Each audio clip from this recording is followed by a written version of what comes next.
Hello and welcome to another interesting edition of your regular program, Business and Economy, where we take a critical look at the business development of sectors across the Nigerian economy.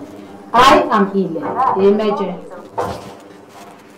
Some economic experts have postulated that medicinal plants, if well harnessed or developed, has the potential to generate revenue that can grow the nation's gross domestic product, that is the GDP, to an enviable height. Medicinal plants contribute considerably to affordable health care, livelihood security, and economic well-being of the populace, thereby growing the nation's domestic product, and it has been regarded as one of the most valuable products. The use of medicinal plants as an alternative and/or complementary medicine in different parts of the world has generated increasing interest in the study of ethnomedicine in recent times. There is a paucity of research and policy interventions with regard to medicinal plant production and commercialization and their contributions to the household health care, social and economic well-being, and national economies in developing countries like Nigeria. There is therefore a need to undertake a review of the production and marketing of indigenous medicinal plants for an improved healthy lifestyle and to enhance economic diversification, especially in a financial system like Nigeria. Consequently, there is a high need for Nigeria to harness opportunities in this sector in order to stimulate the country's financial system. Today on the program, Professor Ben Amodu, an expert in alternative medicine and a pharmacist, is joining us from our studio here on Katampe Hill to discuss on the economic benefits of developing complementary medicine in Nigeria, while Dr. Akintunde Ogunsola, who is also an economic analyst, is joining us on Skype to look at the economic impact of all of this. That will be immediately after the business news. Stay with us.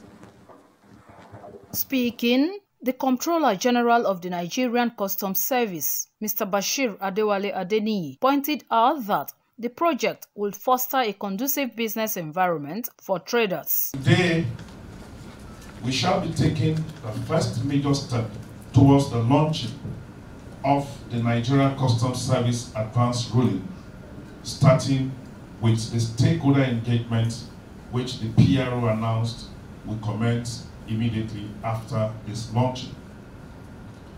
Advanced ruling, as we have learned from the previous communication, is a critical mechanism that allows traders to obtain binding decisions from customs administrations on the classification, origin, and valuation of goods before their importation.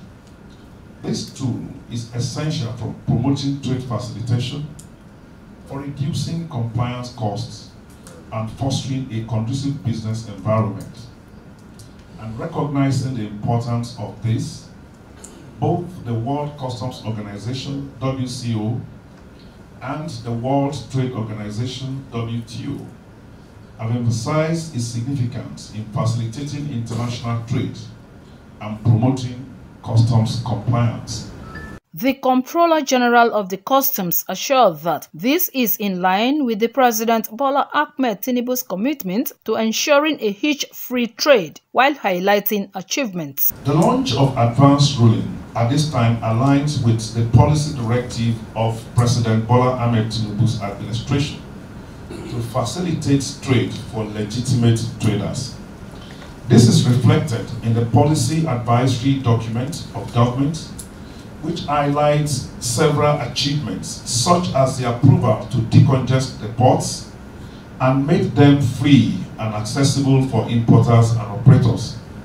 Additionally, the recent inauguration of the Single Window Steering Committee by the President underscores high-level commitment to enhancing trade facilitation in Nigeria.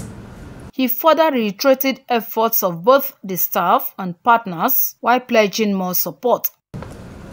It is essential to acknowledge initiatives like advanced ruling necessitates investments in capacity building for both officers and stakeholders. We will be committed to leveraging our internal capacity while exploring collaboration opportunities with external partners like GIZ. The height of the event was the training sessions on capacity building and how to explore collaboration opportunities with external partners in order to boost effective trade facilitation. Ile Emeje, ASO Television News.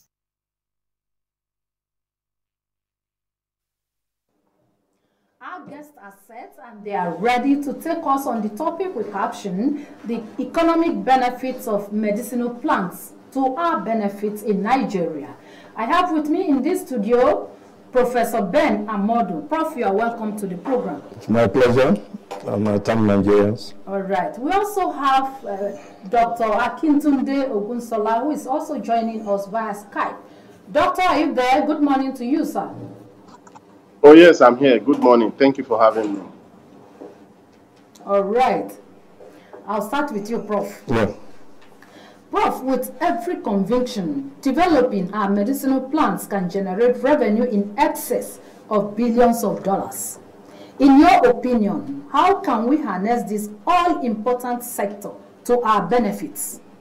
I was on this program a few weeks ago, and I did say, as at 2022, revenue predicted to be generated from herbal medicine was put at $201.06 billion. And this has been projected each year to grow to 2016.04, to grow to 371.45, and to by 2050 to $5 trillion. America projected it, $5 trillion. Herbal. And we have very high comparative advantage. As of now, Nigeria, I think, is over $50 million. 50 million, and we are projecting at $5 trillion by 2050. And we have all the resources in terms of raw materials for this particular herbs. Africa is the center of it. Nowhere else can compare. Yet, the Europeans hold 45.45% of this quantum I have just explained. So Nigeria has a big room. So let us open up.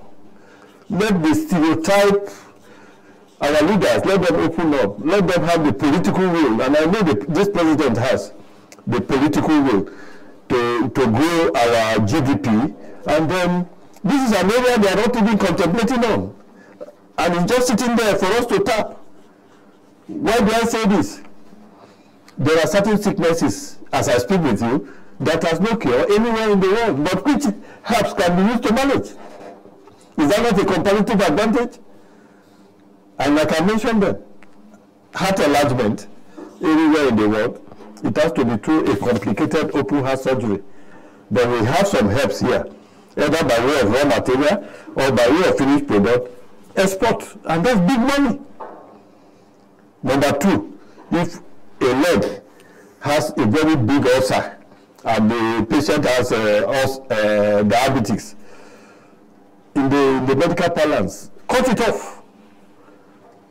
We have been able to research into materials that can be used, and that leg will heal. There will be no need for amputation, no matter how bad the ulcer is.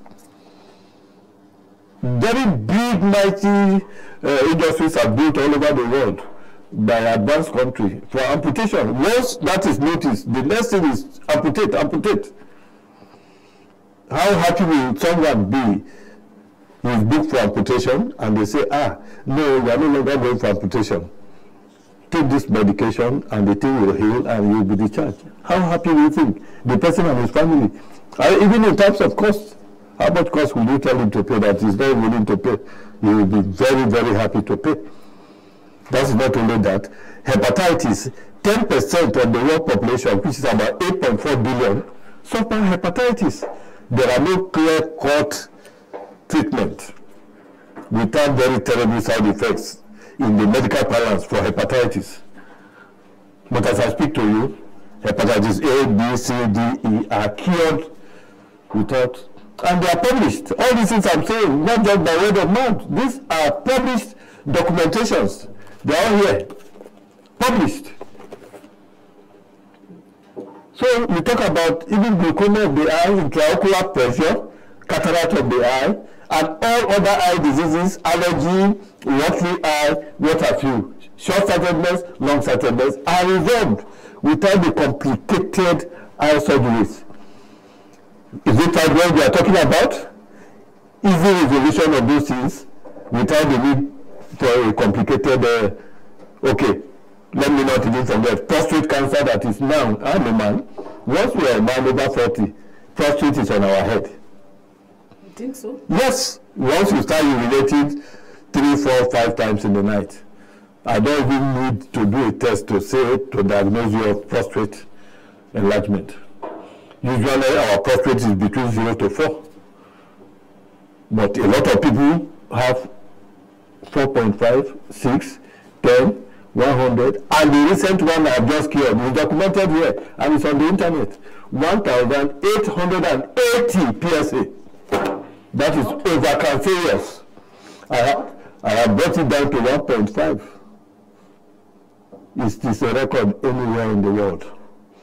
To bring a prostate cancer of PSA 1,880 to 1.5.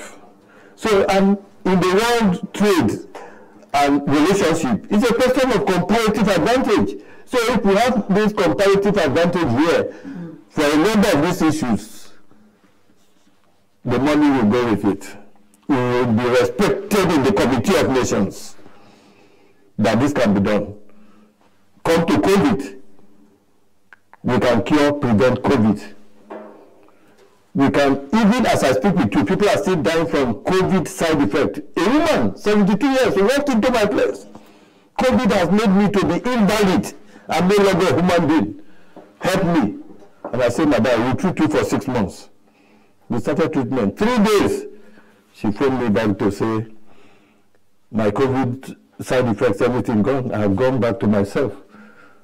I'm 10 years less than my real age of 72 years, and people are commenting from all over. It's there on the internet. I'm not here to praise myself.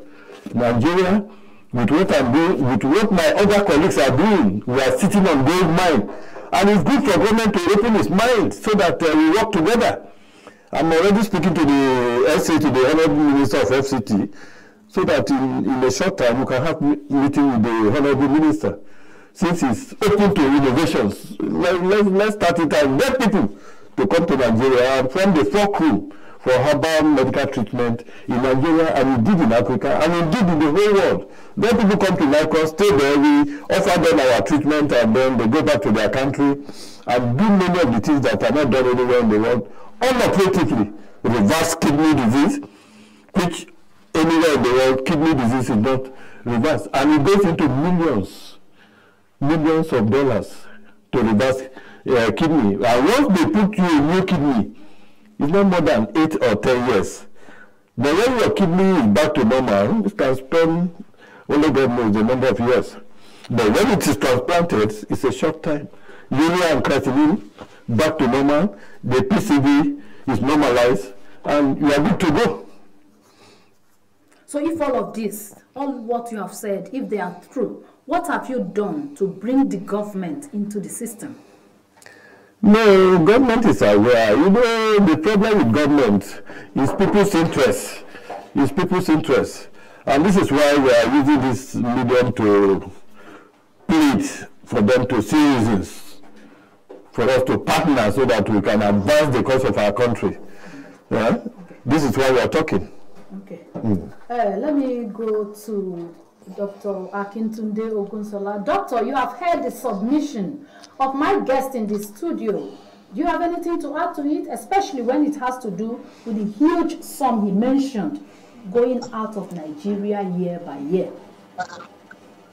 Oh, yes. I think Statistics have it from the Central Bank of Nigeria that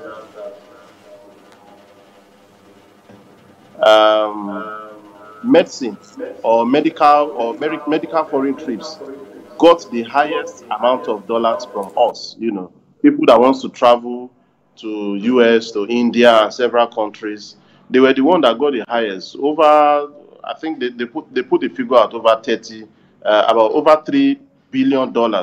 You know, and it was the highest, followed by education. People that are also going abroad to pay school fees. I think the reason why we have our people going out of the country for medical foreign trips is because they don't trust the Nigerian medical system. Even our doctors in the hospitals, they will tell us that if you don't go and take herbal medicine because you might not be able to measure the quantity of medicine you're supposed to take, unlike the tablets that are being produced and all that. So they try to wash away the minds of people from taking herbal medicine, rather than instead, and they want people to take the tablets that they are producing. These are the things that are working against this sector.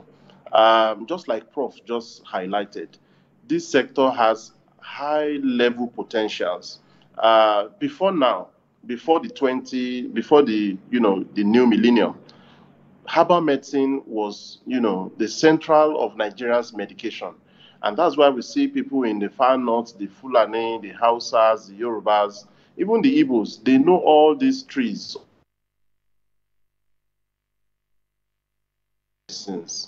But because of civilization that has come in, people now prefer to use, the drugs that are being manufactured, from these products. But I think looking at what has happened in the UK now, that the King of England had to resort to herbal medicine to cure a prostate cancer, just like Prof was, highlighting. I think that needs to open our eyes. Nigeria is the medical hub for Africa. The other day on the news, I saw the former president of Sierra Leone, arriving in Abuja for a medical treatment in Nigeria, whereas our own leaders go to UK, US for their own medical treatment. For Africa, I think that's a lot of potential for us. We can make so much money from this herbal treatment. Politics or lack of understanding by Nigerian leaders over the years? I think it's lack of understanding and fear. The fear that they have oppositions that can go and use this herbal medicine against them to poison them and all that. So it's just because of the fear of what I don't know that is making them to seek, let me go abroad. They are afraid that the doctors can be bought over, and then the doctors will change that medicine, to become a poison to them. And that's why they're actually going out. But if they can have people that they can trust, I believe that Nigerians will not go abroad again. They will rather stay back and be treated, with herbal medicine. So I don't know. I think we need to build back this trust into the system of our medical facilities. Well, we'll get back to you. Prof, yeah. You heard him. Yeah. One of the problems that Nigerians have with herbal or medicine, alternative medicine, has to do with the lack of trust, especially when it comes to the content, the measurement, the dosage, and the rest of them. What, as a professor of alternative medicine, how can you build that trust in us to assure us that these things have been taken care of, especially with the Nigerian agency, regulatory agency like NAFDAC? What have you people done and how far have you gone with that? I've always said this. You give a dog a bad name just to hang it. Since they come in with Madame Dora Akunile, may her soul rest in peace, and now with Professor Ade there, issues of standardization has been put to rest. Many of the things you see on the market have gone through NAFDAC. They have been evaluated for toxicity. They have been standardized in terms of dose. Is it 300, 100 milligram? Is it 20 mils, 5 mils, and all that? These are the old concepts he's talking about. Those things no longer exist. But when you want to give a dog a bad name to hang it, you go back to those ones.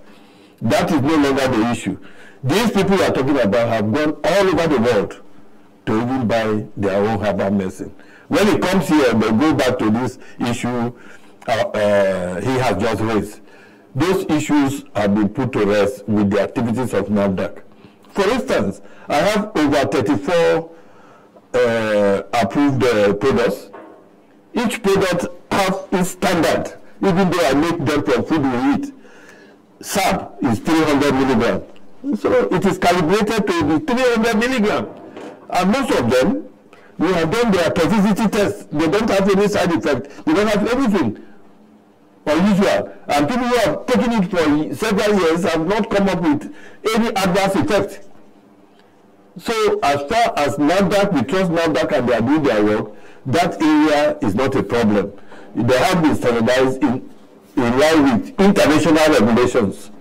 Only they don't go into efficacy analysis, but I do efficacy first. For instance, my HIV products that I'm working on now, I'm working with a university in the north who have done all the analysis, all the laboratory, all the toxicity, and these results are on the internet. Nobody has criticized us. And people who have even bought based on the information they have are sending us results. You have 200 copies of HIV virus, you started the medication, you now have 9 copies. Responding very well. If you have been on ART for all these years, and your copies is still 200, and you took something new, and your copy has come to 9 copies, what are we talking about? In science, any little change is a lot. You talk about 200 to 9, or you 1,000 HIV viral load, and is now not detected. What are we talking about? So I don't think that's an issue. NAFDAC has taken care of that in terms of regulatory activities. Okay, reports had it that medicinal plants and by extension alternative medicine, if well harnessed, have the potential to create or to erase the unemployment situation in Nigeria. How will you react to it? Yes, that's my reaction. What you have said is a statement of fact. Look at cassava has a lot of chain to it. You use it for animal feed, you use it to make powder, you use it to make this thing for production of bread, for so many things, for drugs, the leaves, and so many things. So that will engage a lot of our youths. And we will come as off-takers. If government plans this is well, we come as off-takers. So everybody will be busy. There will be no room to go and do Boko Haram, to go and do all kinds of things. You know, let everybody be busy. And other countries of the world will come and import these things as raw materials in their various manufacturing processes. So your statement is a statement of fact. We have so many natural endowment here. Is it not bitter leaf? I told you, Guardian interviewed me in 2003. I still have the copy in my house. And today, people are lined up in New York to buy capsules of bitter leaf. And as I speak with you, bitter leaf are being required in large quantities as raw material for various types of manufacturing. And we have it in large quantities in Nigeria. So let us not stereotype our mind. Let's be open up for issue of this herbal medicine with the activities of NAFDAC, standardizing them, and people are taking them and they are getting results. Like the issue of prostate that I've just told you, is that not a big achievement anywhere in the world? That cancer as high as 1,880 PSA could be resolved to 1.5. All right. We'll take a quick break now and we'll be right back. Please stay with us.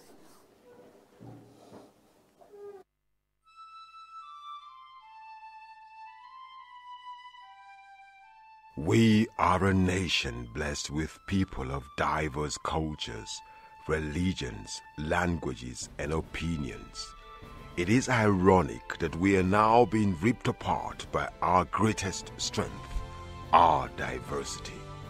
We have allowed intolerance, insensitivity, bigotry, and nepotism to blind our vision of the greatness we can achieve working together as one.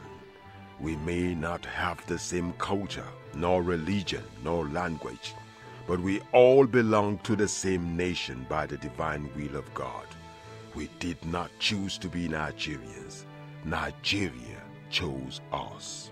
This nation is our divine heritage, and if we open our eyes, we would realize that what divides us pales in comparison to what unites us. And by the comparison and conciliation of our differences, we will grow until our differences disappear.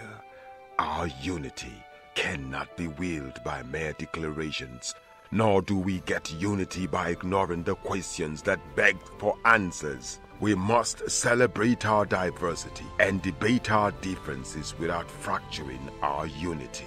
Our strength is not in our numbers, but in our unity, because even the weak become strong when united. Nigeria unite. This message is brought to you by Abuja Broadcasting Corporation, owners and operators of ASO Radio 93.5 FM Abuja, ASO Television DSTV Channel 392, Star Times Terrestrial Channel 127, Free TV Channel 507, People's TV Channel 285, and UHF Channel 38.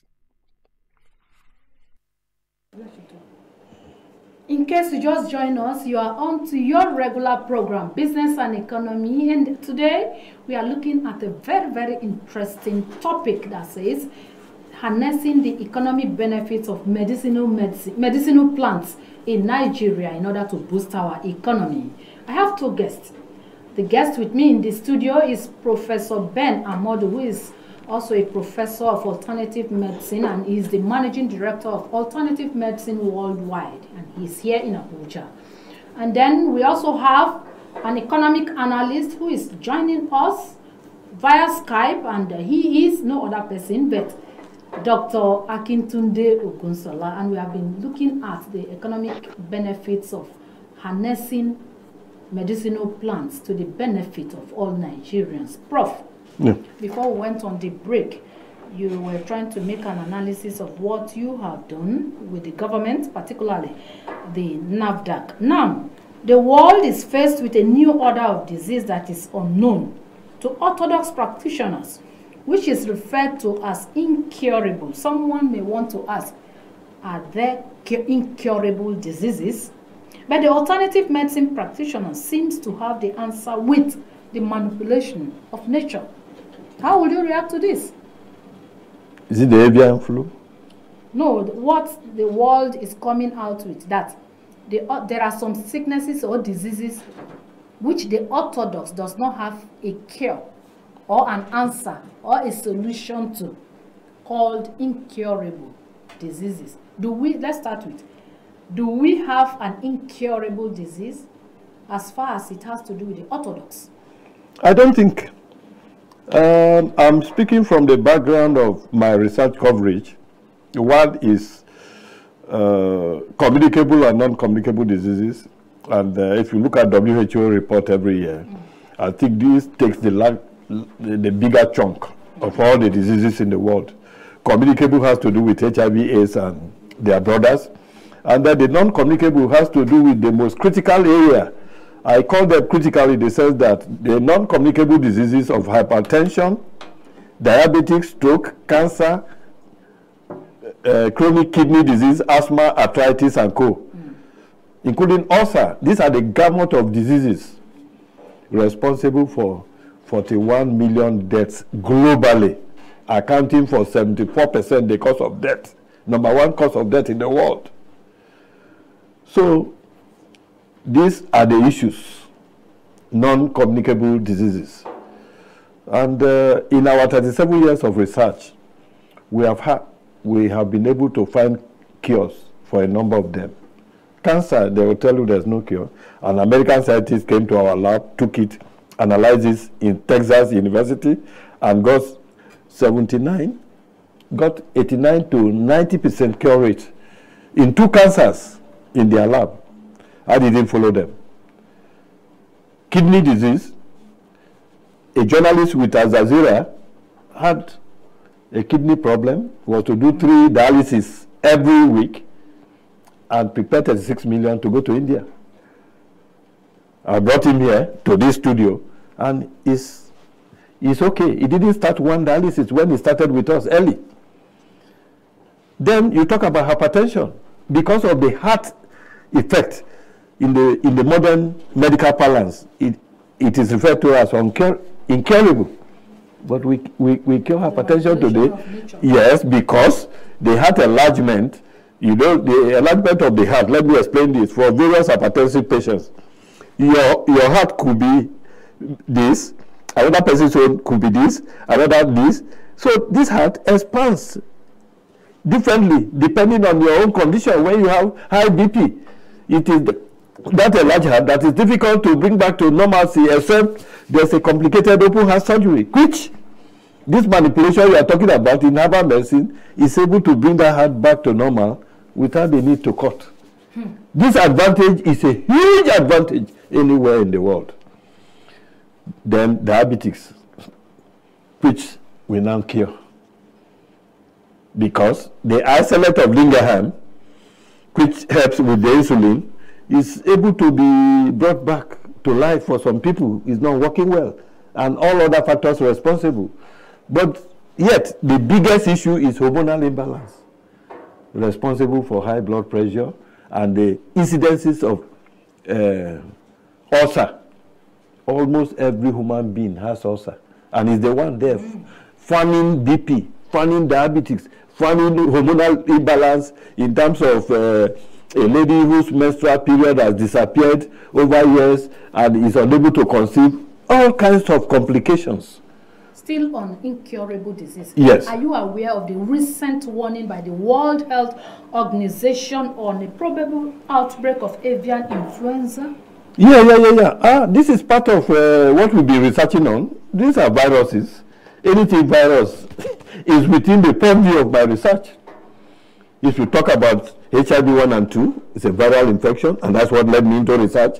If you talk about hepatitis, they are viral related. So once it comes to virus, come to us. We have done the research, and when we appeal to the Honorable Minister of Science and Tech that what we have done can prevent and cure COVID, we were ignored. So what we did was to go to VOM, who are doing research in viral diseases. So do you think there's any solution from your sector? Of course. In VOM, they tested what I have on coccidiosis. Coccidiosis is a fowl disease, chicken disease, that attacks their red head. I was coming to ask you, what is coccidiosis? Coccidiosis is a disease of the fowl. It attacks their red head. And once it attacks them until they die, it will not live. They used my product on it and it cured it. While we were in secondary school, we heard of it. Then the second one, avian flu, which we also resolve. So call it any name. As the viruses come, we deal with it. So for the avian flu, we are prepared for it. I heard about it 3 months ago. Somebody leaked it to the world that there is this disease, they are engineering it, they are bringing it. We are ready for it.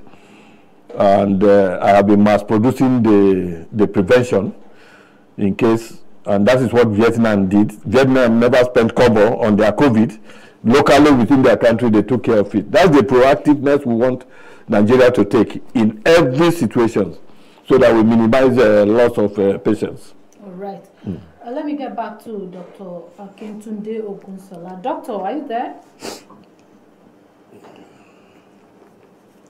Doctor? Okay.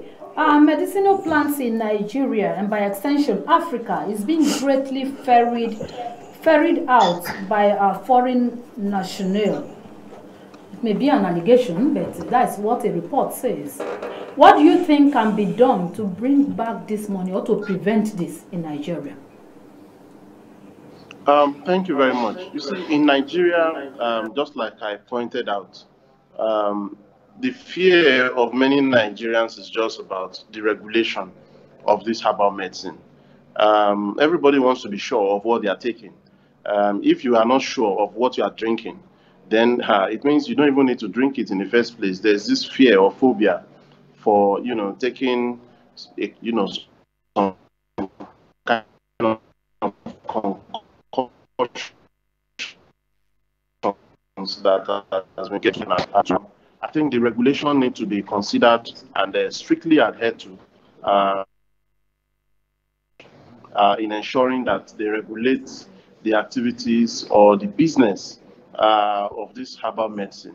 We can see somebody will just wake up. That's what we see in Nigeria. Somebody will wake up in the streets and then just say, we know of pineapple and the orange and the mango, the bark, the peel can cure so disease, and they go and boil it, and the next thing they go pick some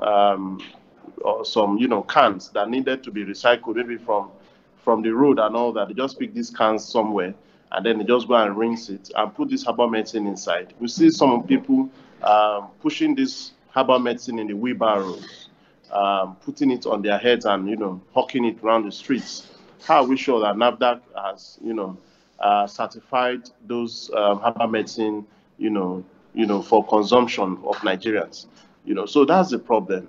Even the pure water today, the sachet water that people produce, they said, yes, they have NAFDAC number. We've seen people forge these NAFDAC numbers, put it on these sachet waters, and begin to sell fake water. And people are buying, and they are also contacting some other diseases from this. So this is actually the problem. NAFDAC need to come out to tell us these are the points that you can get herbal medicine. These are the accredited agents or vendors for herbal medicine nationwide. If you are buying on the streets or from hawkers, I think you are just on your own. So, and then those people selling on the street also need to be arrested, or just make sure that people are protected from taking what they don't know. With this, people can now begin to build some level of trust, in the herbal medicine. Instead of going, many people are afraid of even taking injection, not to talk of taking tablets. But if you can drink some herbal medicine, or they say rub this cream on your hand or your leg, on your skin, it's going to be healed, people will rather choose that. So the regulation needs to be properly done by NAFDAC. And with that, we can begin to build the trust of Nigerians. And when the trust of Nigerians are built, I can tell you that it will rake in a lot of IGR for us. All this looking to go for medical trip will reduce. Just like Prof said, people prefer to go to India to go and do chemo of something that they can do locally in Nigeria. Why to India? Is because they are not sure of what they are going to be taking here. So I think the regulation is very important.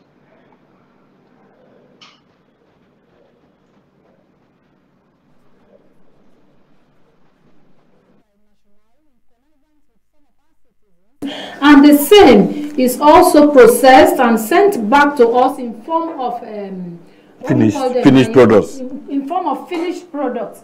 A lot of supplements. You are aware that a lot of supplements are in Nigeria. Some of them, if you look at them, they don't even have expired dates, manufacturing dates, and a lot of them. So what do you think the government can do in order to prevent all of this? Because it is believed that if you continue to buy those supplements and buy those medicine that are imported into Nigeria, we are creating jobs for the manufacturing country. So what do you think we can do as a government to create jobs for our people, Nigerians? Yeah, that's why I said, just like Prof also mentioned, you see, this sector has a very high potential of creating jobs for Nigerians. We have a long list of plants that are grown in Nigeria that are used to cure so many diseases, just like Prof has highlighted. We don't need to begin to export these raw plants outside the country. What the government needs to do is to create a favorable environment, create that environment for the herbal medicine sector to thrive, give them forex, give them loans, so that they can go and import those machines that they can use to do bitter leaf tablets, that they can use to do moringa tablets, that they can use to do so many things. Even the dogoyaro tree that we have in the north, it cures a lot of diseases. And that's why what government needs to do is to invite people like Prof and his group to say, okay, how can we establish, companies, manufacturing companies in Nigeria into tablets, into something that can be a finished product that will be more attractive than the liquid stuff that people will be drinking that they cannot measure. So all those problem of a measurement of the quantity of the drugs and all that will be taken care of. So it's just for us to establish, and for us to establish, government need to ensure that there is power. Government need to ensure that they provide access routes, security, and all that. So all these also are impediments to the development of this sector because they need power. Some of these plants, once they are being plucked, they need to be refrigerated 24 hours so that they can be preserved because they just dry off and it's waste away.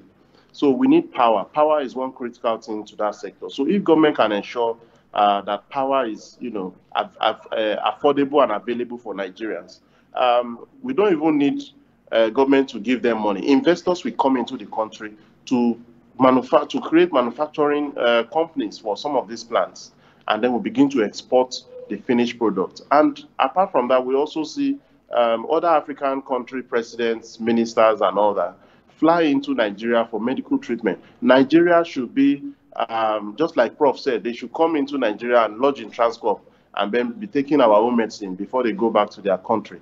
That's what it ought to be. Not us going to US and all that. The US and the India, they come to Nigeria. All right, thank you so much for your contribution. Prof, in 1 minute, Nigerians in their numbers travel abroad to countries like the US, China, UK, and India on medical tour, just like he's trying to reiterate. And you cannot imagine the capital flight. Now, as a professor of alternative medicine, how do you think we can develop a local invention to meet global standard in 1 minute? Well, NAFDAC is already doing that, and with what my colleague has said, NAFDAC should just increase their, especially those ones that hawk drugs and all that, design a system to capture those ones, so as streamline their activities, so that people can believe, because we who have NAFDAC approved products, people have confidence in us. So once they can take over those ones, we are good to go. Okay. Health, they say, is wealth. Yes. Let's look at, just bring us to the understanding of some of the sicknesses and diseases that the alternative medicine you are working on as we round off. Yeah, I keep on saying I'm into communicable, non-communicable. In the communicable area, diseases of lifestyle, HIV/AIDS, hepatitis A, B, C, D, tuberculosis, COVID, black, whatever, and related issues. We take care of that. The non-communicable is where the huge area is. For instance, hypertension. A lot of Nigerians, a lot of people all over the world have hypertension. Okay. And a lot of them lead to very unproductive style by their husbands and so on, causing a lot of issues in the family setting because of the non-performances of non-delivery of marriage dividends as a result of the hypertension. Right. And we have products that can take care of all this and then better their marriage relationship. Okay. The medicinal plants in Nigeria and in Africa, if well harnessed, we also eradicate or reduce the unemployment issues that we have in Nigeria. And that is the size of our package on today's edition of the program. Our guest in the studio has been Professor Ben Amadu, who is the Managing Director, African Alternative Medicine here in Abuja. Prof, we want to thank you for coming on the program. It's my pleasure. We also have via Skype an economic analyst, Dr. Akintunde Ogunsola. Doctor, we are sincerely grateful to you for coming on to this edition of the program. All right, and to all our esteemed audience out there, thanks so much for branching up. I'm sure you gained something today. Join us again for another interesting edition of the program. I am Ile Emeche. Very interactive.